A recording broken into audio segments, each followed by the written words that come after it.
Falando com os principais protagonistas em entrevista na Diana FM. Muito boa tarde, está no ar o programa Falando com, programa semanal na Diana FM, todas as quintas-feiras às 18 horas.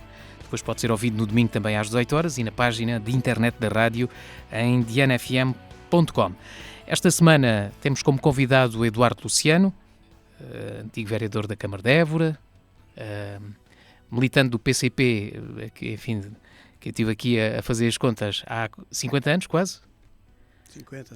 Há 50 anos e um mês. Porque em 2009, já agora, escrevi sobre o Eduardo Luciano, sobre a candidatura à Câmara de Évora do Eduardo Luciano, e na altura tinha 35 anos de militante. Portanto, já passaram 16, quase 16, portanto 15. Portanto, é fazer as contas. 50 anos de... Em dezembro de 1974. Muito bem. E antigo colaborador da Diana FM nas crónicas de opinião, também durante 16 anos. Muito obrigado, Eduardo Luciano, por ter aceitado o convite. Já tinha saudades da rádio. Quer dizer, nos últimos anos das crónicas, já gravava em casa, né? No conforto de casa, não vinha aqui. Mas no início vinha aqui gravar, já tinha saudades da rádio. Já, a rádio é uma coisa que me acompanha sempre. Aliás, de manhã acordo com a rádio pública e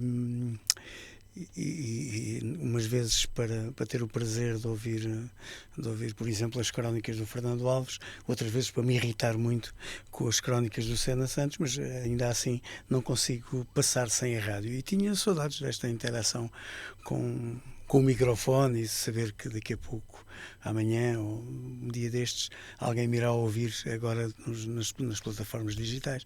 É sempre um prazer estar aqui e pronto, que eu tinha um sonho de pequenino, que era fazer um programa noturno, daqueles que duravam a noite de madrugada, em direto. Ainda vai a tempo. Em direto, não, já não vou a tempo, mas em direto nunca aconteceu.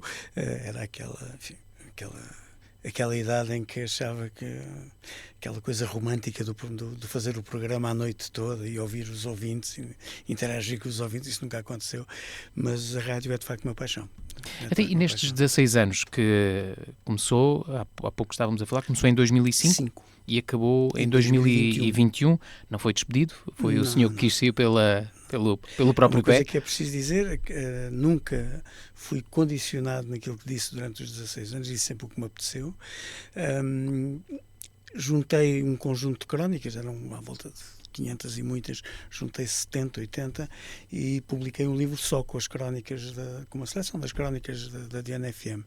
E naqueles 16 anos nunca ninguém pôs qualquer limite, tirando o limite dos 3 minutos e meio, e com toda a razão, porque senão não se comunica, mas nunca ninguém me pôs nenhum limite, nunca houve, e foi sempre um prazer colaborar com a Diana FM. Era isso que lhe ia perguntar, deu mais trabalho ou deu mais prazer? Deu mais prazer. Eu confesso que houve crónicas que gravei em situações absolutamente incríveis, como na urgência pediátrica, enquanto o meu filho era atendido, outras fiz dentro de um autocarro, outras gravei num átrio de hotel, enfim, mas foi sempre com prazer, não foi nada que eu tivesse, lá tenho que escrever a crónica. Por vezes tinha dificuldade em encontrar o tema. Eu adiava, para a crónica ser o mais atual possível, adiava até à noite de quarta-feira. As crónicas iam pôr ao ar à quinta-feira de manhã, por volta das 8h30, e lembro-me que uma vez contactei o Sérgio, porque eram 8 da manhã e eu ainda estava a acabar de gravar a crónica e ela tinha às 8h30 da manhã. E, portanto, mas foi sempre com prazer, foi sempre por vezes com dificuldade em encontrar temas que saíssem, enfim, para não estar a repetir, mas foi sempre com prazer. Ao fim de 16 anos já falámos quase sobre tudo e, portanto, mas foi sempre com prazer. Já que deu exemplos, 2 ou 3 exemplos de crónicas que fez, eu também dou o exemplo de uma que li há pouco, que foi a que... escreveu a propósito do internamento, quando esteve internado nos cuidados intensivos com a Covid-19. Estive a ler há pouco, essa também foi... enfim, para mim na altura foi marcante porque foi de algumas pessoas que tive conhecimento que esteve internado com a doença. Sim, quando saí do hospital, estive no hospital 3 semanas, por aí, 3 semanas e meia, e de facto a forma como fui tratado, a forma como eu vi os profissionais de saúde darem literalmente a vida pelos pacientes que estavam ali, e com a forma como eu vi pessoas morrer, de facto marcou-me muito, e marcou-me muito a atitude dos profissionais do Serviço Nacional de Saúde naquele momento. Foi em janeiro de 21, portanto, naquela última vaga em que morreu muita gente, de facto, e a atitude dos profissionais do Serviço Nacional de Saúde foi qualquer coisa de fantástico. E se eu já tinha a ideia de que uma mão no ombro, um toque na pele é um ato médico, quando saí do hospital vim com essa certeza, é mesmo um ato médico. Muito bem, e o que é que tem feito agora nestes últimos tempos? É chefe de gabinete do Presidente da Câmara de Viana do Alentejo, o Luís Miguel Duarte, Certo. E, portanto, mudou-se para as Alcáçovas, penso que é onde vive, onde reside agora. Como é que tem sido este... É diferente, é uma vida diferente. Menos exposição, não é? Pelo menos... Menos exposição não diria que é uma exposição diferente. O meio é muito pequeno, é mais pequeno que Évora, portanto a exposição é diferente. Ali, tal como em Évora, mas ali ainda de forma mais apertada, qualquer passo que se dá... Estamos em cima do acontecimento. É uma tarefa diferente, a tarefa de chefe de gabinete, uma tarefa de acompanhamento do Presidente da Câmara, de algum aconselhamento, enfim, o princípio é sempre difícil porque se sai de uma situação em que se tem poder de decisão para uma situação em que o poder é de aconselhamento, de algum acompanhamento, e essa situação é difícil, é preciso adaptar-nos, porque às tantas caímos na tentação de estar a fazer o mesmo que fazíamos antes e não fomos eleitos por ninguém. E, portanto, mas sim, foi uma adaptação relativamente fácil.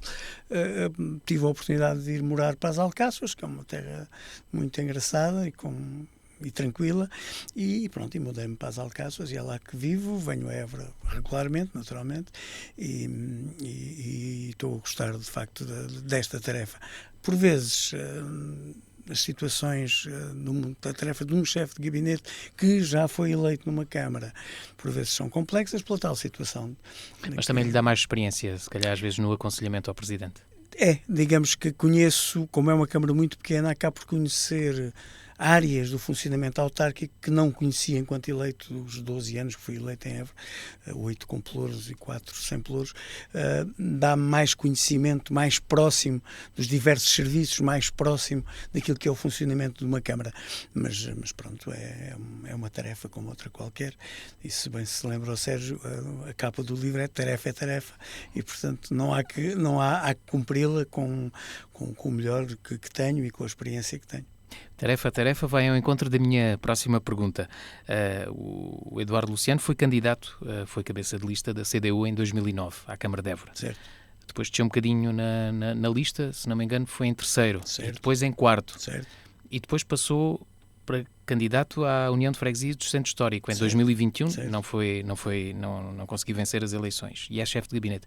Enfim, na política e na vida, ninguém gosta de andar para trás. Não se sentiu magoado com essa... Não, porque eu não entendo a política como uma carreira que se hoje é de segunda, amanhã é de primeira e no outro é... Não, eu não entendo a política dessa forma e no meu partido não se entende a política dessa forma. De facto, fui cabeça de lista em 2009, o meu partido entendeu que em 2013 era o meu camarada Carlos Pinto Sá que estava em melhores condições de liderar a lista e de vencer as eleições. Foi o que aconteceu. Fui em terceiro. Nas eleições seguintes, assim, as coisas estavam... a maioria absoluta poderia eventualmente estar em causa, porque já havia desgaste de um mandato, e fui em quarto e fui eleito mesmo, e quando tivemos a maioria absoluta, se eu quiser ser um bocadinho vaidoso, digo até, não, porque eu fui em quarto, mas não aconteceu isso, fui em quarto. Não, só perderam a maioria absoluta quando deixou de ser candidato. Fui em quarto porque fui em quarto e aconteceu mantermos a maioria absoluta e aconteceu eu ficar com os mesmos pelouros que tinha, com exceção da comunicação, que passou para a área do Presidente. E, portanto, não sinto qualquer tipo de despromoção, porque não vejo a atividade política dessa forma. Ou seja, aceitou aquilo que o partido lhe pediu? Aceitei as tarefas que eu achava que conseguia cumprir. Não é aceitar, o partido não me impõe nada, propõe-me uma tarefa e eu aceito ou não aceito. Eu aceitei as tarefas que o partido me propôs e cumpri-as o melhor que fui capaz. Se o partido agora me vier propor para ser candidato à presidência da República, eu digo que não estou em condições. Tal como diria que não se o partido me propusesse nas últimas eleições para ser outra coisa qualquer e eu não me sentisse em condições. E, portanto, não é uma tarefa desde que eu consiga cumprir a tarefa. Tarefa é tarefa. Já sente falta da política daqui de Évora, enfim, enfim, haverá política, obviamente, Sim, haverá em política em Viana do como é Alentejo óbvio, e a luta sim, será, claro. a luta política é também bastante intensa. É corpo a corpo, porque é mais pequeno. Mas sente saudades daqui de Évora? Eu gosto muito de Évora. Eu cheguei a Évora Já agora o Eduardo Luciano é natural do Barreiro. do Barreiro, sim. Cheguei a Évora em 1999 e apaixonei pela cidade. É uma cidade absolutamente incrível. É uma cidade absolutamente incrível. Eu não conheço ninguém que não goste da cidade de Évora. Eu agora vou brincar um bocadinho, quer dizer, conheço. Há uns évorenses que não gostam, mas isso faz parte. A galinha da vizinha é sempre melhor que a minha, a cidade do lado tem outras coisas que a minha não tem, enfim. Mas Évora é uma cidade absolutamente fascinante. E esse fascínio por Évora não esmoreceu, naturalmente. É óbvio que com a saída das funções autárquicas em Évora, em 2021, eu tive que me afastar, até porque não morreu ninguém, mas temos sempre que fazer o luto das funções que deixamos e, portanto, tive que me afastar. Até porque nos últimos anos, e com a candidatura da Capital Europeia da Cultura, enfim, costumo dizer que deixei a pele. E, portanto, precisei de recuar, de me afastar, de vir menos vezes a Évora, de desligar dos assuntos de Évora, para poder também garantir aqui alguma sanidade mental, que é essencial para cumprir as outras tarefas. E, entretanto, já passaram 3 anos. 3 anos. 3 anos e uns meses. E uns meses. E agora convidava-o a comentar a situação de Évora, como é que olha para a cidade, para o concelho? Este mandato é um mandato, daquilo que me é possível observar ainda aqui à distância, é um mandato particularmente difícil. Toda a gente compreende que 2 eleitos em 7, 2 eleitos com pelouros só em 7 é complicadíssimo.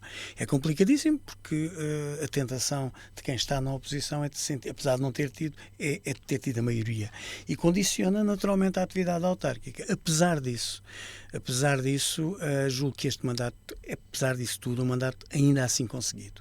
Há problemas, naturalmente que há problemas com a higiene pública, por exemplo, que o próprio meu camarada Carlos Pinto Sá reconhece, e portanto isto não estou aqui, não é uma crítica, é óbvio, é constatação, há problema, já havia nos outros mandatos, e é um problema... Porquê é que é um problema tão difícil de resolver? Sérgio, se nós olharmos para o mapa das autarquias em Portugal, todas as autarquias, ou que têm mais população, ou que têm uma carga turística mais elevada, têm este problema.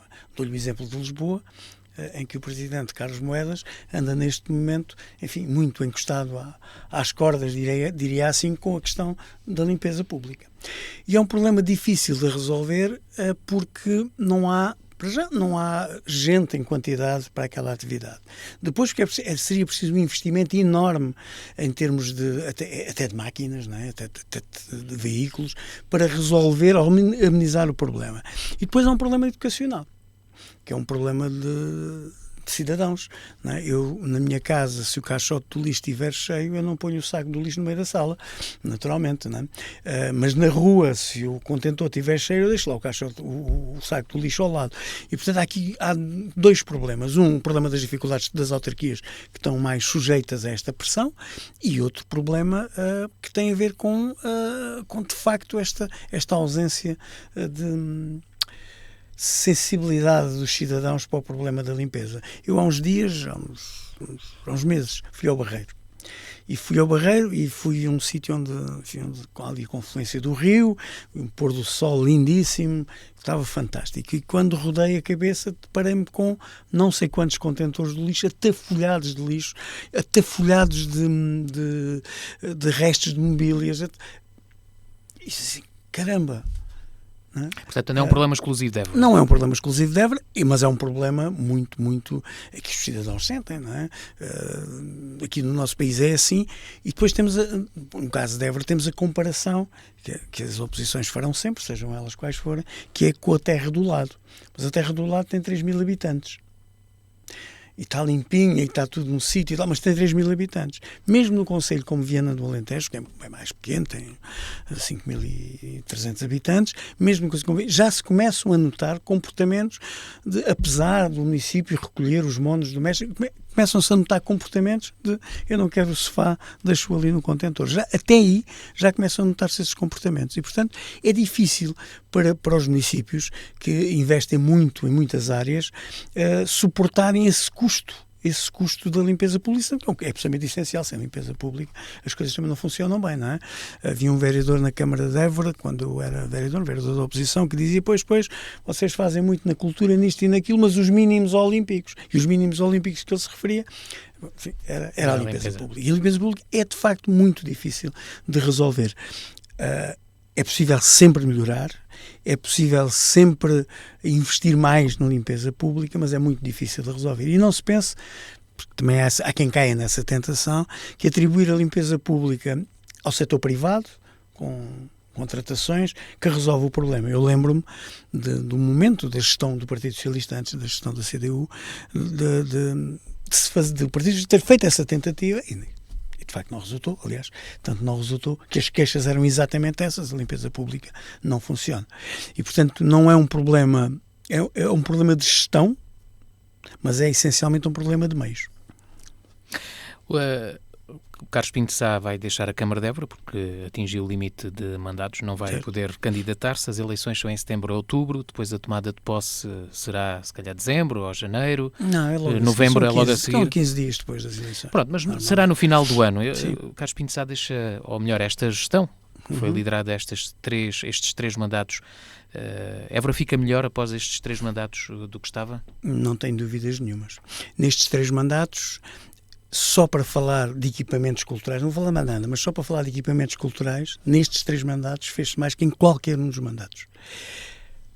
A reabilitação do Salão Central, a reabilitação do Palácio Dom Manuel, as obras no Teatro Garcia de Rezende, enfim, poderia ir por aqui, os próprios projetos que estão candidatados para o Évora 2027 e que não irão ser concretizados neste mandato, mas de facto foram candidatados antes e estão previstos antes.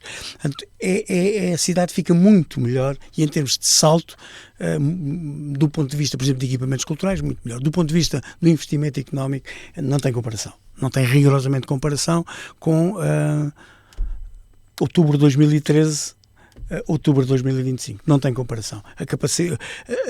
O investimento na cidade, a criação de empresas, a criação de emprego em Évora, comparando estes 2 períodos, não tem de facto comparação. E, portanto, Carlos Pinto Sá, como Presidente de Câmara eleito pela CDU, deixa um trabalho que eu reputo absolutamente meritório. Neste último mandato, eu arrisco aqui a dizer algo que se calhar os meus camaradas vão levar a mal, mas eu também já digo tudo, a dizer que só alguém com as características pessoais, técnicas e políticas do Carlos Pinto Sá é que aguentava este mandato de 4 anos, do princípio até ao fim, nas condições que tem para governar a cidade. Não teria sido possível haver um acordo para enfim, haver uma governação mais estável? Foram feitas as negociações e quer o PS, quer que me lembro da altura, porque escrevi sobre as negociações na altura, quer o PS, quer o PSD aceitavam esse acordo, mas não queriam o outro. Ou seja, o PS aceitava fazer um acordo com a CDU, mas não queria o PSD. E o PSD também aceitava fazer acordo com a CDU, mas não queria o PS. E a CDU, o Carlos Pinto Sá, queria um acordo tripartido. E a pergunta era se não teria sido melhor para Évora se tivesse chegado a acordo. A questão é, seria justo? Seria justo encostar um projeto político como a CDU a um projeto político completamente diferente como o do PS ou a um projeto político completamente diferente como o do PSD? Seria melhor para a cidade? Eu não creio. Não creio porque há aspectos dos 3 projetos, só para falar destes, há aspectos que são antagónicos, há aspectos que não colam. É claro que quando não se ganha as eleições com maioria absoluta e quando não se ganha as eleições então enfim, com 2 em 7, o esforço de negociação é uma coisa, eu nem imagino que seja, porque não estou lá dentro, nem imagino que seja, mas é uma coisa brutal e que só de facto uma pessoa com as características do Carlos Pinto Sá poderia levar a cabo. Agora, aquilo que ainda assim a CDU tentou fazer foi negociar quase caso a caso, medida a medida, com as forças políticas, no sentido de que o município não paralisasse e que o Conselho pudesse avançar com as obras, com os projetos que tinha em curso. E mesmo neste mandato, o conjunto de obras, de projetos que aconteceram são muitos. Claro que as obras incomodam e claro que aquela regra que todos os autarcas sabem, que é no ano de eleições não há obras que impeçam o trânsito. Pois, mas não é possível fazer obras sem incómodos e até isso é um risco, e é um risco que eu acho muito bem que a CDU assuma. Permita-me só aqui, a política está cada vez mais fora das autarquias. Cada vez há menos autarcas políticos. Os autarcas cada vez são mais gestores. Se calhar o Carlos Pinto sai dos últimos autarcas políticos que temos neste país. E portanto, abandonando a política, começa a ser aquele pragmatismo que depois as pessoas não têm a escolha. Porque o lancilo do passeio não é nem de esquerda nem de direita, nem da CDU nem do PS, é só o lancilo do passeio, não é? A passadeira sobrelevada, ideologicamente é que é de esquerda, de direita, mais ao lado, não é. E, portanto, se abandonarmos a política, e isto é uma crítica, enfim, genérica, se abandonarmos a política, aquilo que caímos é que as autarquias são geridas a curto prazo, só se apostam em projetos que terminem naquele mandato e que possam ter razão para ser vistas. E nós não vemos, eu pelo menos não vejo a política autárquica dessa forma. Se fosse assim, em 2016, não tínhamos dito que em 2027 Évora ainda podia ser capital europeia da cultura. Já acontecia até fora dos 3 mandatos deste presidente. E, portanto, tínhamos ficado sossegadinhos, quietinhos. E quem viesse a seguir logo. Ninguém nos iria acusar de nada, seguramente, mas quando a atividade autárquica é política, tem que se ir para além daquilo que são os mandatos e correr riscos de perder votos, correr esses riscos todos. Por isso não vale a pena. Se não somos gestores de espaço público e um autarca tem que ser mais do que um gestor de espaço público. Já lá vamos à capital europeia da cultura. Queria-lhe, só para terminar, como é que olha para a oposição em Évora? O Henrique Sissin do PSD, o PS agora já não tem o José Calixto, que suspendeu o mandato, mas tem Lourdes Pratas Nico, e temos também o Movimento Cuidar de Évora, com a Flor Bela Fernandes. Como é que olha para a oposição? Tem ajudado a gestão CDU? Tem sido uma oposição positiva ou destrutiva? Ainda assim, vendo à distância, olhando à distância, não me parece que tenha sido muito construtiva. Claro que houve pontos em comum, houve situações o orçamento, que se acho resolver. Que no primeiro ano do mandato o orçamento chumbou, mas depois houve acordo, sim. Mas depois, entretanto, não houve mais... Neste último, todos eles foram negociados de forma muito dura, tanto quanto julgo saber, negociados de forma muito dura. Este parece-me, o deste ano terá sido o mais fácil de aprovar, mas ainda assim, deduzo eu, com negociações duras. A oposição que vejo aqui é uma oposição que neste momento está apostada no chamado assalto ao poder, nas mais diversas frentes.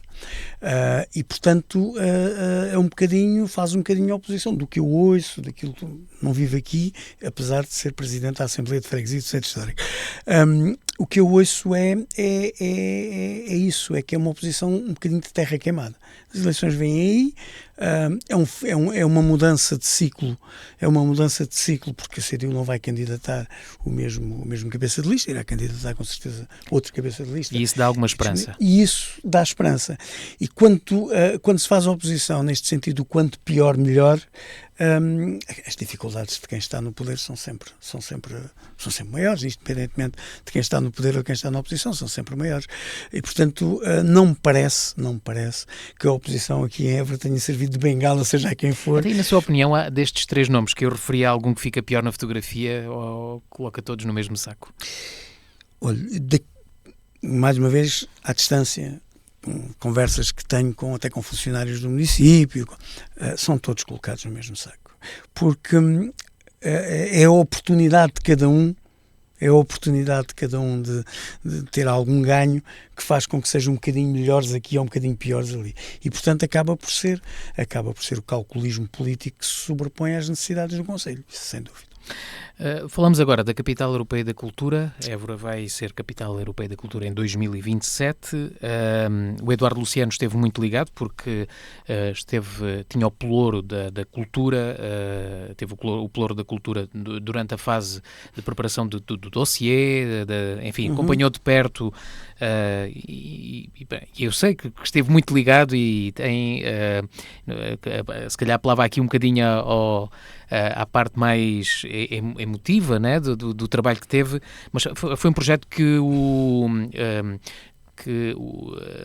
motivou muito, esteve muito envolvido. E como é que olha agora para estes desenvolvimentos mais recentes? Quer dizer, já são de outubro, nomeadamente a saída da Paula Mota Garcia, que estava à frente da equipa de missão, a entrada dos novos elementos da Maria do Céu Ramos. Como é que viu essa polémica? Temos visto o Presidente da Câmara a dizer que está preocupado, temos, sobretudo, dos partidos da esquerda, PCP, o Bloco de Esquerda no Parlamento a fazer perguntas e a colocar requerimentos para ouvir a Ministra, para ouvir a Paula Mota Garcia, também o Carlos Pinto Sá. Enfim, o que é que lhe apraz dizer sobre isto? Bom, é verdade, estive envolvido coletivamente, no coletivo, naturalmente, mas estive envolvido muito na questão da Capital Europeia da Cultura. Foram momentos muito entusiasmantes, foram momentos absolutamente fantásticos, em particular aqueles momentos em que ninguém acredita, em que só há um ou dois que acreditam. Esses são os momentos mais fantásticos. O momento fantástico da decisão, que eu já não estava na Câmara, e saber aquela decisão foi qualquer coisa de emocionante. Eu tenho as mesmas preocupações que o meu camarada Carlos Pinto Sá, que para mim aquilo que fazia todo o sentido é que quer a Paula Mota Garcia, quer a Marisa Miranda continuassem à frente do projeto, porque quer se queira quer não, foram elas inseridas num coletivo, com o apoio político da Câmara, do Presidente, do Vereador da Cultura, mas foram elas que desenharam aquela candidatura. E deixe-me lhe dizer que muitas pessoas que choraram de emoção no dia em que se soube que Évora ia mesmo ser Capital Europeia da Cultura, eu vi essas pessoas que choraram de emoção, vi algumas dessas pessoas que choraram de emoção, e o Sérgio não me vai perguntar quem, que 2-3 meses antes punham em causa o projeto todo. Em causa, aquilo não fazia sentido para elas, aquilo era... não se reviam no projeto, enfim.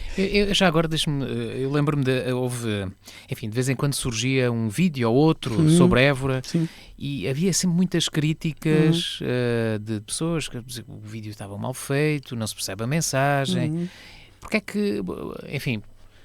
Porque é que as pessoas criticavam esse tipo de situações, certo, esse tipo de iniciativas, certo, de projetos? Évora não soube falar da Capital Europeia da Cultura, lembro-me disso, sei lá, na altura também era no tempo da pandemia, claro, né? Mas depois Évora ganhou... Porque era o melhor projeto. Porque era o projeto mais inovador, porque era o projeto que ia de encontro exatamente à necessidade que nós temos de viver aquela forma, de viver em reflexão, de viver o vagar, que toda a gente, enfim, gozou no princípio, parecia que estávamos a gozar connosco próprios, não é? E não perceberam nada do que era o vagar.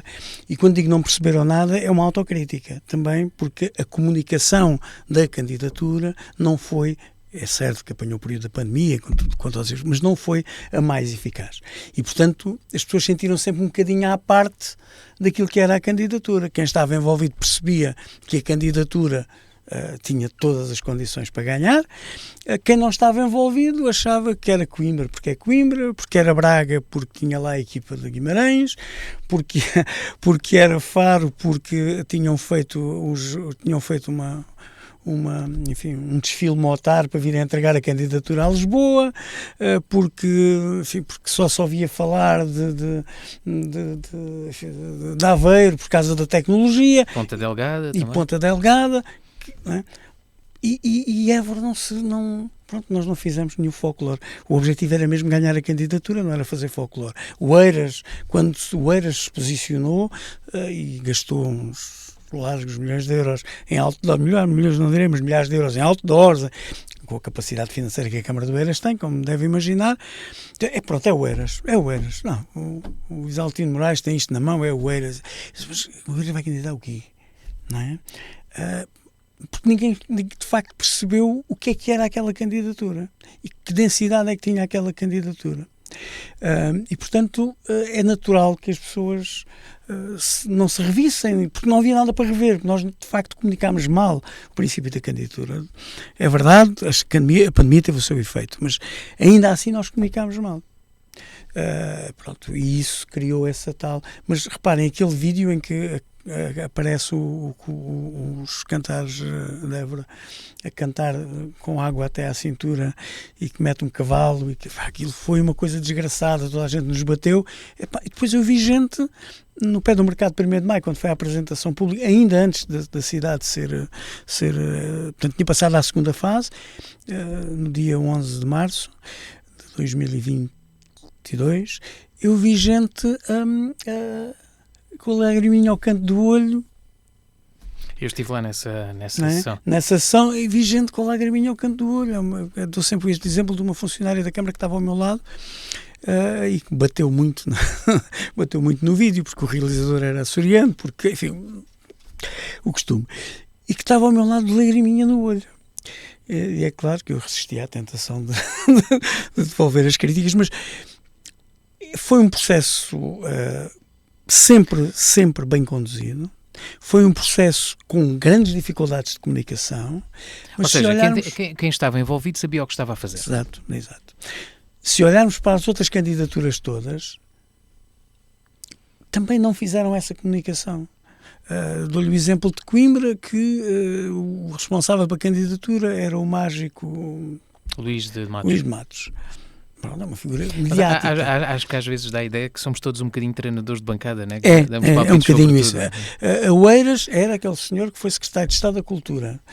Pronto, estamos tramados. Não temos ninguém um ex-secretário de Estado da Cultura, e a gente tem quem? A Paula Mota Garcia, que veio de Viseu, não perceber, e a culpa de não perceber é de quem estava deste lado, não conseguiu transmitir isso. Mas pronto, chegámos a bom porto, e isso é que é importante. Quanto à questão que me colocou, o que faz sentido, o que teria sentido, é que a Paula Mota Garcia, a Marisa Miranda continuassem na equipa da Capital Europeia da Cultura. Mas como presidente da associação? O presidente da associação é uma figura que não existe no Bidbook. E, portanto, não mas uma associação tem que ter um presidente, penso. Tem que estar envolvido Paula Mota Garcia e a Marisa Miranda, e eu junto as duas porque foram extremamente importantes, deveriam estar envolvidas neste processo.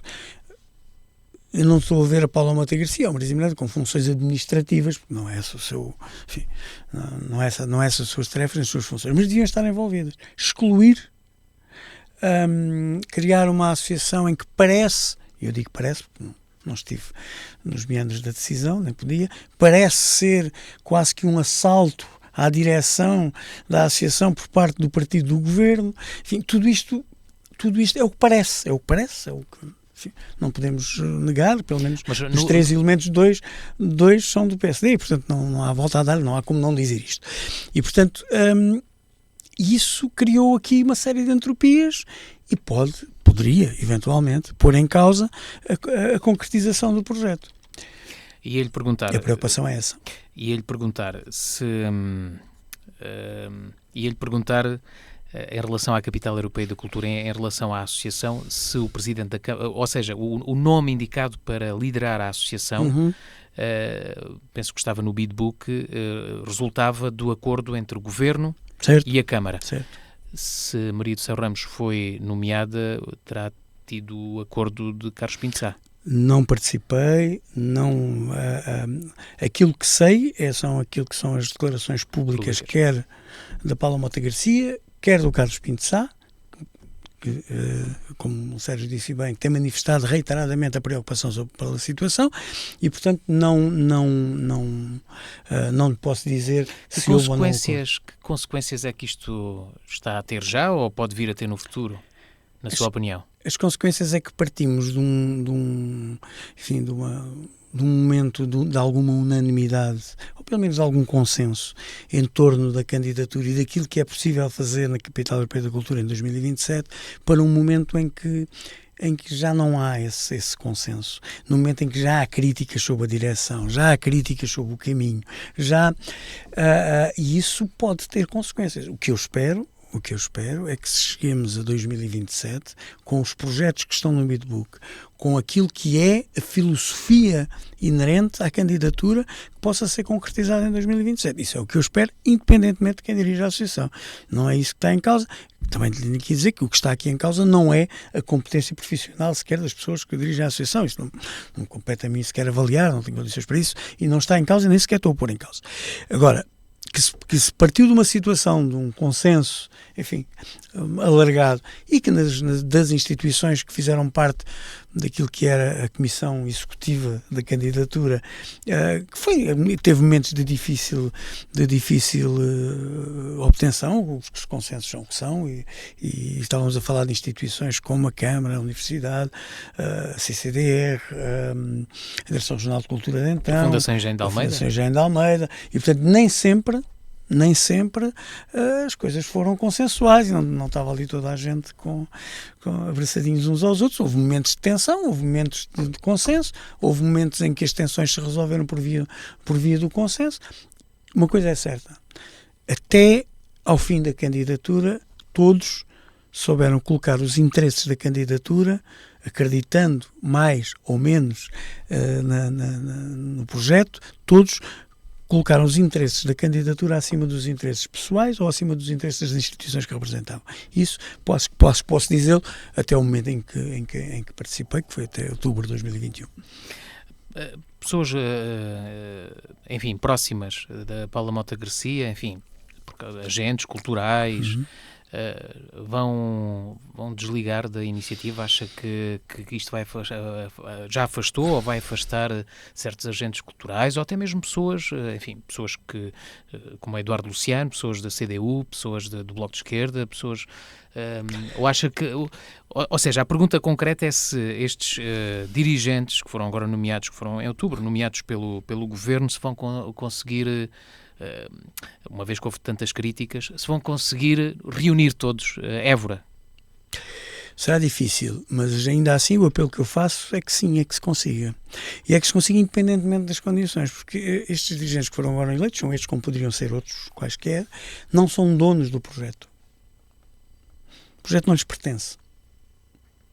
Têm uma missão que é levá-lo a cabo, mas o projeto não lhes pertence, o projeto é da cidade. Aliás, a candidatura, que o Sérgio bem se lembra, era Évora Alentejo. É mais do que Évora.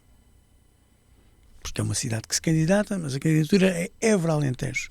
E, portanto, não são donos do projeto. Ninguém é dono daquele projeto. Aquele projeto foi construído consensualmente por todas estas forças vivas da cidade. E o apelo a que eu faço é que, quanto mais gente, quanto mais agentes culturais, quanto mais intervenientes e cidadãos ativos para a concretização do projeto, melhor para o projeto e menos possibilidades há dele se desvirtuar. Se todos não concordarmos com a não continuação da Paula e da Marisa, virarmos todas as costas, então o projeto deixa de ser o projeto da cidade. E, portanto, o apelo que eu faço é que quem for interpelado para trabalhar para o projeto e para a concretização do projeto tal como ele está no Bidbook, que é um compromisso pesado, então se envolve. Muito bem, estamos na reta final da nossa conversa. Gostava, ainda antes de terminar, temos de falar nas próximas eleições autárquicas. Quem é que gostava de ver candidatar-se pela CDU à Câmara de Évora? Uma vez que Carlos Pinto Sá não pode recandidatar-se, quem é que gostava? Essa pergunta, Sérgio, feita a mim é terrível, porque eu não vou dizer como é evidente, não é? No meu partido as coisas são discutidas coletivamente, há uma decisão, obviamente, que é validada pela direção do partido, e, portanto, não me compete a mim dizer quem é que eu desejava, até porque eu não acredito. Os principais candidatos, aliás, os principais partidos, diria assim, o segundo e o terceiro mais votados, sim, já anunciaram os candidatos. A CDU está à espera do quê? Ou se isso é estratégia ou ou se não fica em desvantagem por não dar a conhecer o candidato quando estamos a 8 meses? Sim. Como disse, não estou dentro do processo da Évora, não sei como é que o meu partido trata estas coisas e, portanto, se não há anúncio de candidato nenhum no Alentejo Central, é verdade, nenhum no Alentejo Central, é porque a discussão coletiva está, neste momento, na fase de decisão. Todos nós gostaríamos sempre de... Os outros anunciam e nós não anunciamos e parece que vamos até a correr. Eu lembro que em 2009 a CDU apresentou um candidato que ninguém conhecia de lado nenhum, que era eu, em abril ou maio, já nem me lembro, e ainda assim não... Acho que foi 19 de abril. 19 de abril. Não tenho bem certeza, mas eu há pouco tive mas é capaz de ter sido, sim. E ainda assim, ficámos a um danoninho de conseguir ganhar a Câmara. E, portanto, isto tem a ver muito com as dinâmicas locais, com aquilo que se constrói. Todos desejávamos que um ano antes, por causa das ansiedades, porque há pessoas muito ansiosas com estas coisas, das ansiedades, que já tivesse tudo decidido, mas não está. Já há pessoas a falar das presidenciais e ainda claro, falta verdade, um ano ou mais de um ano. É verdade, até há um candidato que não abre a boca e tem vantagem nas sondagens de opinião e, portanto, não há tudo. Agora, o processo no meu partido é um processo de discussão coletiva, da discussão coletiva há de sair, espero eu, uma equipa. Eu sou daqueles que defendo, eu sei que isto também vai parecer muito mal, mas é como digo, já posso dizer tudo, eu sou daqueles que defendo que não se deve apresentar um cabeça de lista, deve-se apresentar uma equipa. Não acredito em homens e mulheres previdenciais, tivemos 48 anos de homens e mulheres previdenciais, não gosto de homens e mulheres previdenciais, ninguém faz nada sozinho, e portanto gostava que fosse apresentada uma equipa. Sei que os tempos são outros, as pessoas ligam ao primeiro que aparece no cartaz, aquele é que vai ser o presidente, os outros estão lá para ajudar, não é assim, se for assim está mal, e portanto aquilo que eu gostaria era que o meu partido, no âmbito da discussão coletiva, dessa discussão coletiva resultasse a apresentação de uma equipa. Provavelmente não vai acontecer, provavelmente aquilo que vai acontecer é a apresentação de um cabeça de lista e depois mais tarde a apresentação da lista. Mas isto sou eu que vivo ainda no tempo em que a política era mais importante do que aquilo que é a pessoa, a figura. E quer comentar algum dos nomes já anunciados? Carlos Zorrinho do PS, Henrique Sinsim do PSD e Ruben Miguéis do Chega. Quer fazer algum comentário? Eu desses três só conheço dois, o Carlos Zorrinho e o Henrique. Não há comentário nenhum a fazer, são pessoas que defendem projetos políticos diferentes do meu, naturalmente. Do ponto de vista pessoal, nada me oferece dizer se são más pessoas ou se têm perfil, isso não é um problema nosso, é um problema do PSD e do PS. Agora, são pessoas, naturalmente, que defendem um projeto político diferente do projeto político da CDU. Que espero, muito sinceramente, que a população consiga reconhecer aquilo que de fantástico foi feito nestes últimos 12 anos, independentemente de erros que foram cometidos, de falhas que aconteceram, que consiga fazer esse reconhecimento e que a CDU continue a executar este programa político. E a última pergunta é saber se o Eduardo Luciano vai concorrer nestas eleições autárquicas. Eu acho que essa é mais fácil. Tem concorrido desde 2005, não é? Sim, em 2005 fui candidato à Assembleia Municipal, em 2009 fui candidato à presidência da Câmara e depois a vereador e agora estou presidente da Assembleia de Freguesia do Centro Histórico. Desta vez quer ficar descansado ou aceita? Não é uma questão de ficar descansado, é uma questão... A resposta vai ser um bocadinho mais longa, que é uma questão de... eu sou um homem da política, e não da política. A política é aquela coisa que os políticos fazem, a política costuma ser aquilo que os pulhas fazem quando têm poder. Eu sou um homem da política. E, portanto, eu sinto um certo desfazamento daquilo que se faz em termos autárquicos.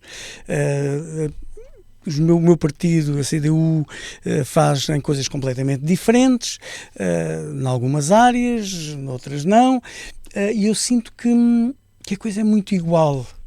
É muito igual. Eu costumo olhar, aquilo que diferencia as forças políticas nas autarquias é a cultura, não é outra coisa.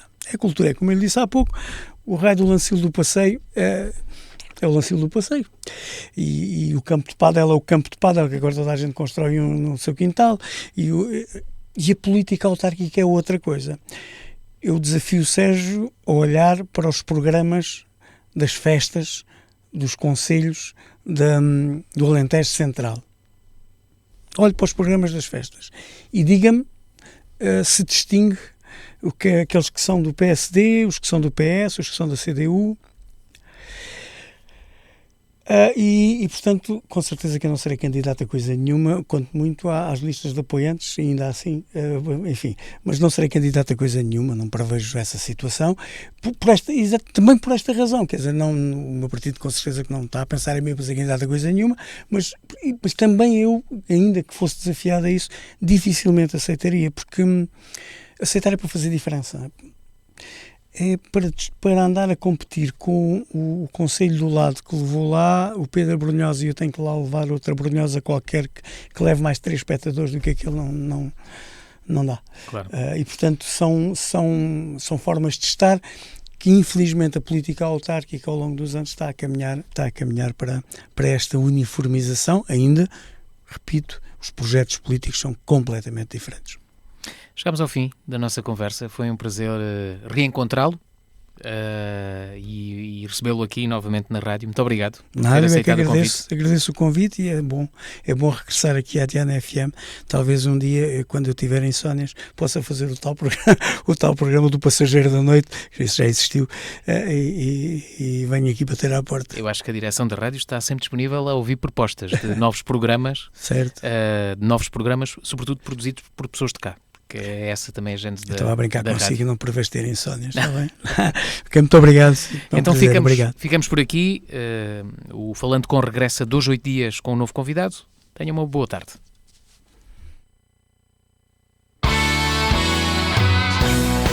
Falando Com os principais protagonistas em entrevista na Diana FM.